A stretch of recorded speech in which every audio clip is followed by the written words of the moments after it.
I'm Heidi, standing in the office of the lawyer, Mr. Thompson. I watched as my brother, Jake, turned pale, his confident smirk replaced by shock and disbelief. The words from Mr.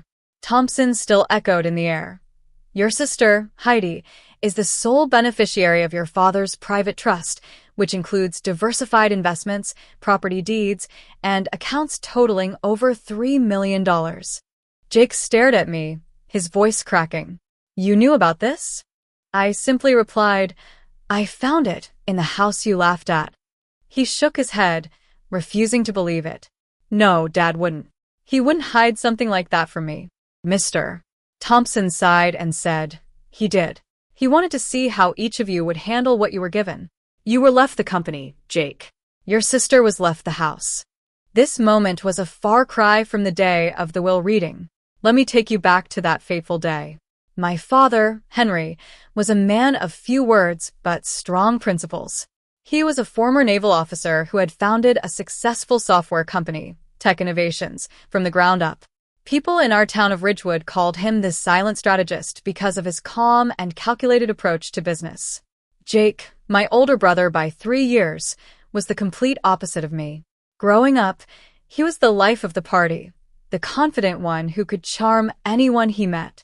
Dad always said Jake had the charisma to be a great leader, even before he graduated from college. Jake moved to the city, wearing expensive suits and talking about expanding the business, like it was his destiny. Meanwhile, I became a freelance graphic designer, working on small projects around town. Our relationship had been strained ever since our mother, Emily, passed away 5 years ago. During Dad's final months, I was the one who stayed by his side. Jake called maybe once a month, with short check-ins that always ended with, hang in there, kid. You're doing great.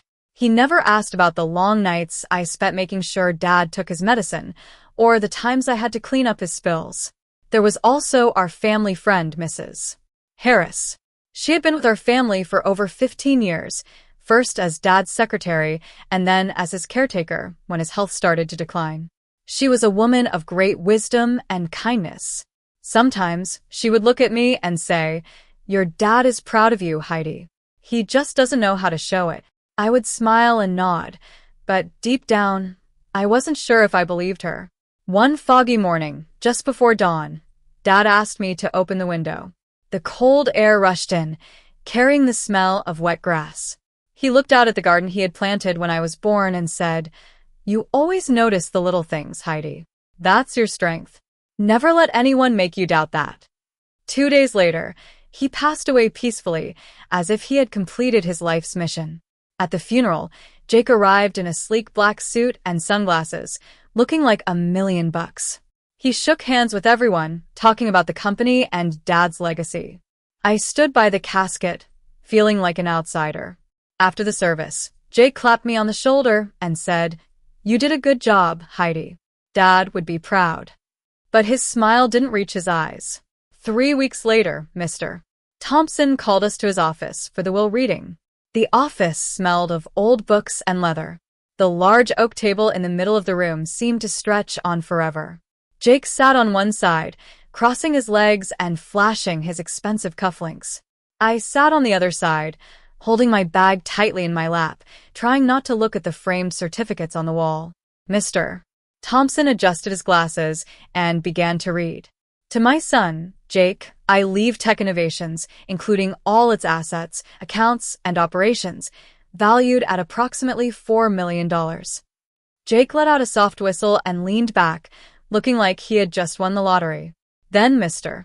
Thompson continued, to my daughter, Heidi, I leave the family farmhouse at 23 Elm Street, including all belongings within. There was a moment of silence. Jake let out a short laugh. The farmhouse? The one with the leaky roof and the broken windows? He turned to Mr. Thompson and said, loud enough for everyone to hear, guess she gets what she put into it. A few awkward chuckles filled the room. I sat there, staring at the paper, hoping to find some hidden clause or reason. But there was nothing. Mr. Thompson's voice softened. That concludes the reading. I signed the papers, my hand trembling slightly. Jake stood up, stretched his arms, and said, "Well, that's that." Dad knew who could handle the responsibility. I wanted to scream, to ask him why he thought I didn't deserve more. But I held my tongue and gathered my things. In the hallway, Jake caught up with me. "Don't take it personally, Heidi. Next time, try to be more involved in the business. Maybe then you'll get something worth having." Those words felt like a knife in my heart. I watched him walk away, already on the phone, talking about mergers and acquisitions. I stepped outside, the sun hitting my face. I looked down at the brass key in my hand. It was heavy and warm for my palm. I didn't know why, but I couldn't let go of it. Maybe it was more than just a key to a rundown house. Maybe it was the one thing Dad wanted me to find. The first night at the farmhouse was like stepping into a time capsule. Dust floated in the air, and every floorboard creaked. The kitchen still smelled faintly of Dad's favorite coffee. I set my bag on the counter and turned on the faucet. Brown water sputtered out. This was what I had been left with. I walked through the rooms, looking at the old photographs on the wall. Mom smiling in the garden, Jake holding his first business award. I was always in the background, almost invisible. In the living room, I sat on the couch and replayed Jake's words in my head. Next time, try to be more involved. It felt like a confirmation that he had won, that Dad had chosen him. I let myself cry for the first time in a long time. It was a quiet, steady cry that emptied me out. The next morning, I made coffee in Dad's old coffee maker and went into his study. The desk was organized just the way he liked it, with pencils lined up and papers stacked neatly. But when I tried to move the desk to clean behind it, I heard a strange sound. I froze, my heart pounding. I knocked on the wall, and it sounded hollow. I crouched down and ran my fingers along the baseboard until I felt a seam. I grabbed a screwdriver from the toolbox and pried it open. There, behind the wall, was a small metal panel with a keypad. I stared at it for a long time, trying to think of the code. Then it hit me. Mom's birthday. I typed in the numbers, and the keypad clicked. The panel swung open, revealing a small fireproof safe. My hands were shaking as I pulled it out. There was a letter taped to the front, with my name written in Dad's handwriting. "If you're reading this, Heidi, you found what I needed you to find." This was never about the money. Inside the safe were bank statements, investment documents, and a small brass key labeled First National Bank, Box 314. I sat there, looking at the letter and the safe, realizing that Dad had trusted me all along. I folded the letter carefully and held the bank key tight. "Okay, Dad. I'll finish what you started." The next morning, I drove to the bank. The key in my pocket felt heavier with every mile. It was a beautiful spring day, just like Dad used to love. He would have said, "A good day to build something." I parked the car and walked into the bank. The air smelled of polish and money. A woman in her 50s, Mrs. Jenkins, the branch manager, approached me with a warm smile. I placed the key on her desk and said, "I think this belongs to one of your boxes." She examined the key and looked at me with recognition. "Harris, your father was a very meticulous man.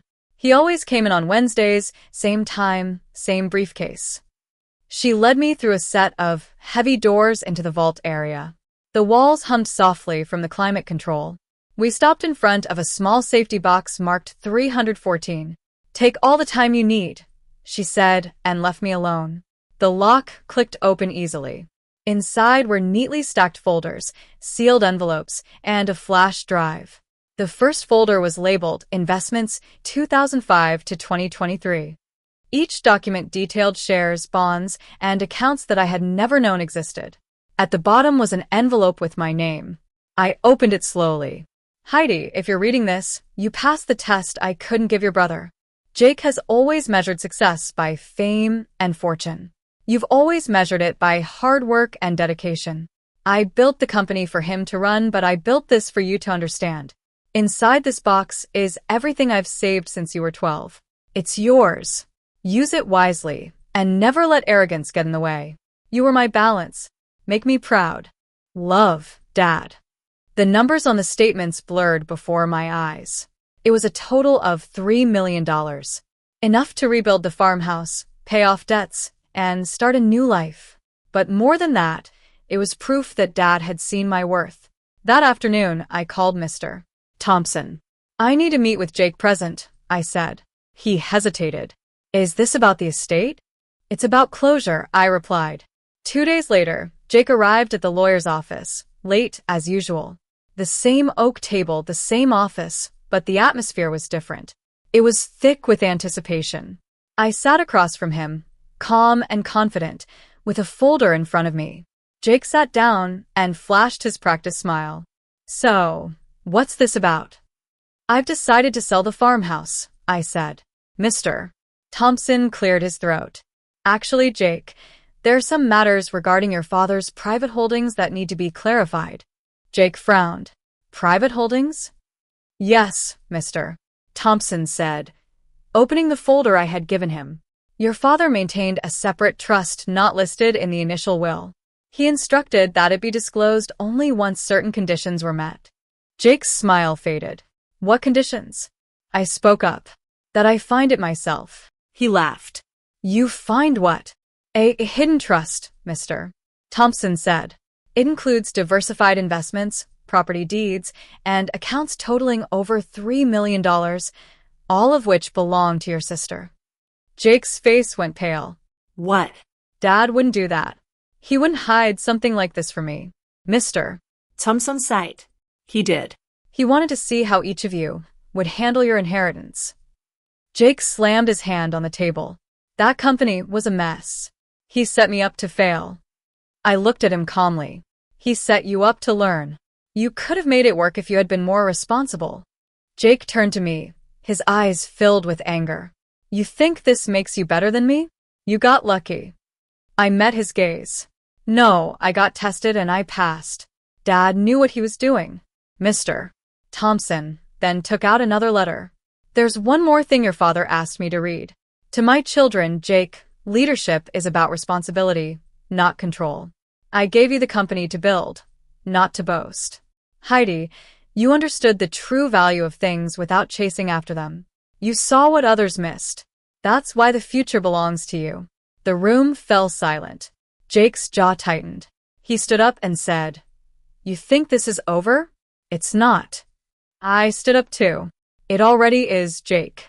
The difference between us is that you think money defines success.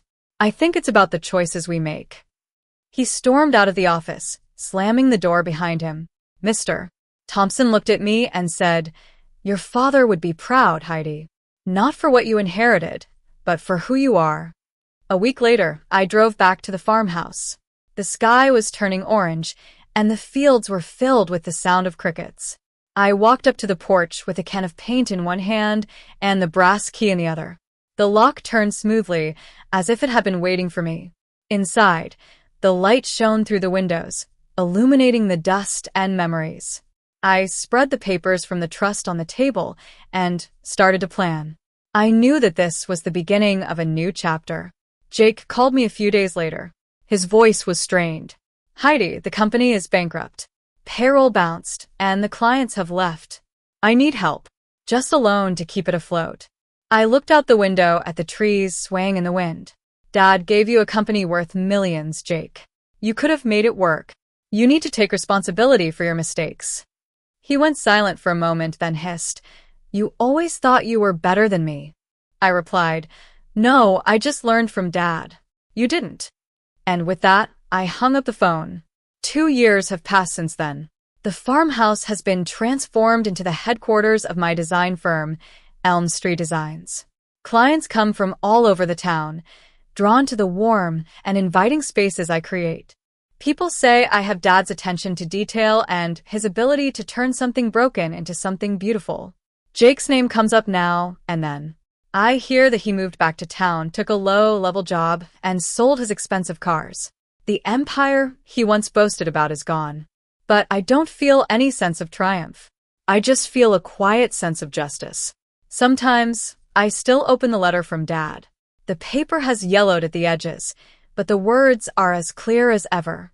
"You are my balance." Those words have stayed with me. Dad didn't punish Jake or reward me. He just corrected the balance of our choices. On clear evenings, I sit on the porch with a cup of coffee, listening to the wind in the trees. I'm no longer angry. I'm just grateful. Grateful for the house that has become a home, for the lesson that took time to understand, and for the proof that sometimes the quiet ones really do finish the story. I lock the front door with the same brass key that started it all and smile. This house is not just a building. It's a symbol of resilience, of the power of being underestimated. If you've ever been the quiet one in the family, the one who is overlooked, you know this feeling. Share your story in the comments, and don't forget to subscribe for the next one.